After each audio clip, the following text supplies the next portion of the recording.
Hello and welcome to tutorial number 6 for V7 Service Advisor. I'm Tim from V7 Software Development, and today we're going to be looking at the inventory screen. So let's get started. To access the inventory screen, go up to the View menu, click Inventory, and here we have it. You can resize this as necessary, or you can maximize it up here in the right corner. That's a pretty straightforward screen. This is where you enter your stock parts, part name, description, part number, and some other miscellaneous information. So let's go ahead and enter a part right now. As always, we go down to the Add New Record icon, the little green and white plus sign. Click that, and we get the Enter New Part dialog right here. So we're going to go ahead and enter the information right now.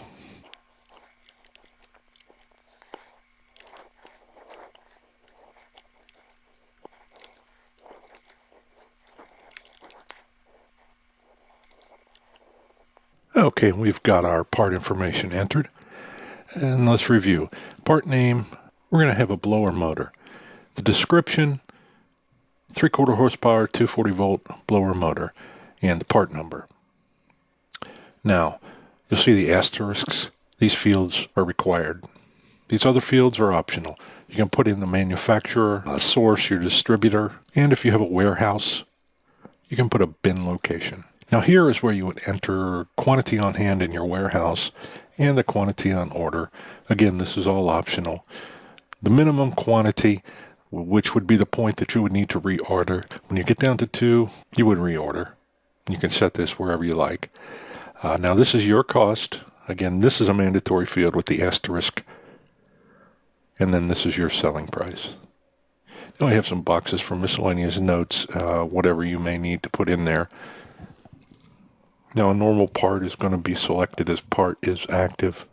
If it's inactive or no longer available, it will not show up in the program when you're creating a service order. So that would basically deactivate the part, but still allow you to keep it in the database for future reference. And over here we have normal availability and special order. Is that part a special order, or is it in stock and easily available? I'm going to click Save, and that adds the part to our database. So we would have all of our parts in the grid down here. You can enter thousands and thousands of parts, 40, 50,000. It can handle it. At the bottom, we have the standard record navigator, the Add New Record icon, the Delete, and the printer. Now you'll notice there are 2 delete buttons down here. This first one is a standard delete button to delete one part from the grid. Delete inventory item. We'll click No. Now the next one, you have to be careful with this. This will delete all inventory parts from the database. So you have to watch out for that one. We'll click No. This was just a miscellaneous record we had in there, default record. I'm going to go ahead and delete that. Any parts you enter here will be available on your service order screen. From the Parts tab, you'll be able to automatically enter them onto a service order. And we'll go show you that right now. And here we are on the service order screen. Now we already have a service order entered in here. And let's say the technician has installed a blower motor, and we want to complete out this order.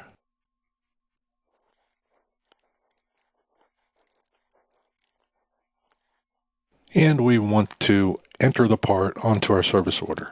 Now we're going to go right here to the plus part button. This is the Add Part button. We'll click that, and our inventory screen will open. And there is the blower motor we just entered in the inventory. So we're going to select that,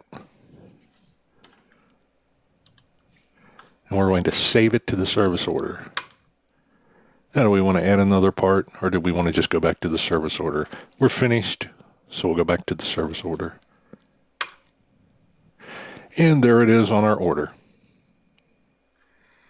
Now, one other thing I want to show you about adding a part. Let's go back to that parts inventory screen. Now, you do have the option to do a manual entry on a part. Let's say it's something that's not in your inventory database. We'll just click manual entry, and this will let us enter anything we want.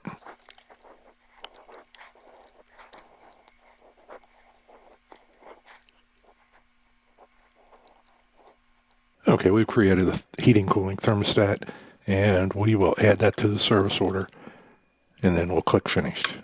We go back, and there's our thermostat, and down here we have our total. This will be the total of all the parts and the labor if you've entered any. Now in a future video, we will explain the flat rate pricing.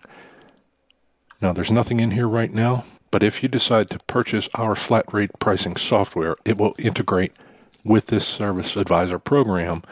And when you click on this, it will open up your flat rate book, and you'll be able to select items right out of the flat rate book and add them to your service order. Just that easy. We just added a flat rate capacitor from our flat rate pricing system directly into our Service Advisor program. A couple other quick items before we wrap up this video. Above this parts grid on the service order screen, you'll have an edit and delete button. Delete, of course, you can delete a part. Very simple. Edit. Let's say you, for whatever reason, you want to change the rate, the hours, the amount, the description on a part. Now, it could be a flat rate part or one from your inventory. Either way, if you want to edit that, go ahead and click the edit button. It'll bring up a box where you can change all this information. Then just save it back again to the service order and click finished. So thanks for watching this short video.